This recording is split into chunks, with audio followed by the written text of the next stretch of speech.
नमस्कार, मैं अंजना और आप देख रहे हैं एक्टिव इंडिया न्यूज। आइए बढ़ते हैं आज की बड़ी खबर की ओर। जब भी दिल्ली कैंट विधानसभा का नाम आता है और जनता जब किसी प्रतिनिधि से प्यार करती है तो वह प्रतिनिधि जनता की मूलभूत आवश्यकताओं को पूरा करता है, वह उनके दिल में बस जाता है। और जब जब जनप्रतिनिधि शब्दों का प्रयोग होता है, न जाने जनता जनार्दन किस तरह की रेखाओं को अंकित कर लेती है।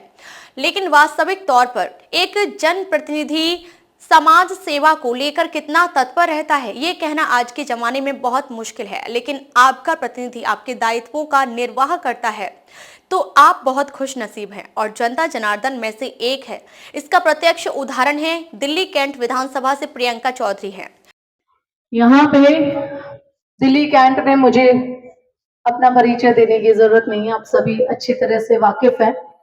और जितनी भी माताएं और बहनें हैं, इनसे मेरी काफी बातें हुई हैं और हमें सिर्फ एक ही चीज करनी है कि केजरीवाल को उखाड़ के फेंकना है। आप मेरे साथ हो? Very good. तो उसके लिए हमें क्या करना है? उसके लिए हमें घर से बाहर निकलना है, लोगों को समझाना है, बताना है कि ये निकम्मी सरकार है, योजनाएं प्रलोभन देती है, रेवड़ियां देती हैं, फ्री की लालच देती हैं, पर जमीनी तौर पर कुछ नहीं करते। ये जो इनका मोहल्ला क्लिनिक खुला हुआ है, ये कॉर्नर पर, मैं बड़े टाइम से देख रही हूँ, बस मोहल्ला क्लिनिक है। कभी डॉक्टर देखा है क्या यहाँ? कभी कभी वैसे क्या है, बंद पड़ा रहता है? हाँ, होता है कुछ? कुछ नहीं होता। ये मोहल्ला क्लिनिक के नाम पर आपकी और हमारी जो जनता है ना दिल्ली की, उससे पैसे लूटा गया है और उस पैसे को सिर्फ कागजों में दिखाने के लिए यहाँ पे टीन टब्बर सा खोल के रख दिया आप लोगों के बीच में। वहीं पर कैंट बोर्ड के अंदर जब हम लोग थे, हमने कैंट बोर्ड हॉस्पिटल को बनवाया। आप सब देखते होंगे आज कैंट बोर्ड हॉस्पिटल कितना अच्छा बना है। ओपीडी में सुविधाएं दी, जिसको सेंट्रलाइज्ड एसी के साथ हमने वहां किया।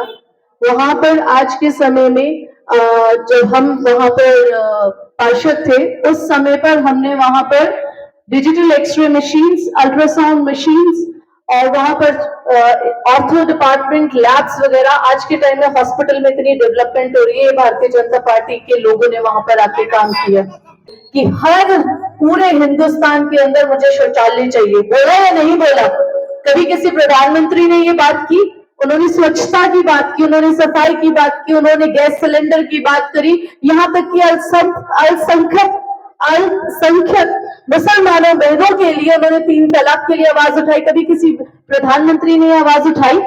तो आप ये सोच सकते हैं कि जो प्रधानमंत्री इस देश के हैं, वो महिलाओं की कितनी इज्जत करते हैं, कितना मान करते हैं और उनकी सुरक्षा को लेकर और उनकी इज्जत को लेकर वो कितने ज्यादा हर तक पर वो तैयार रहते हैं। आज तक मैंने कभी किसी प्रधानमंत्री को ये कहते हुए सुना ही नहीं कि वो कहे कि शौचालय होना चाहिए मेरी बहनों के लिए। 75 साल हो गए देश को आजाद हुए, कभी किसी ने ये बात नहीं की। सड़कें देखिए, रेल देखिए, एक से बढ़कर एक खूबसूरत, अच्छी, लेटेस्ट टेक्नोलॉजी के साथ ट्रेन हमारे देश में आ रही है। नेशनल हाईवेज पर जाइए, आप देखिए कि कनेक्टिविटी कितनी अच्छी हो गई है, एक जगह से दूसरे जगह जाने की सुविधाएं कितनी। दिल्ली के अंदर आयुष्मान योजना आ नहीं रही। क्या आप बहनें नहीं चाहती कि दिल्ली में आयुष्मान योजना है, आप लोगों को 5 लाख तक की फ्री सर्विस है? आप चाहते हैं या नहीं चाहते? बड़े बड़े अस्पतालों में आप भी जाकर इलाज करा सके मुफ्त में, चाहते हैं? वो कैसे होगा? वो होगा जब आप आम आदमी की सरकार को उखाड़ के फेंकेंगे। अब तक के लिए बस इतना ही, फिर मिलते हैं कैसे ही बड़ी खबर के साथ। तब तक के लिए नमस्कार और देखते रहिए एक्टिव इंडिया न्यूज।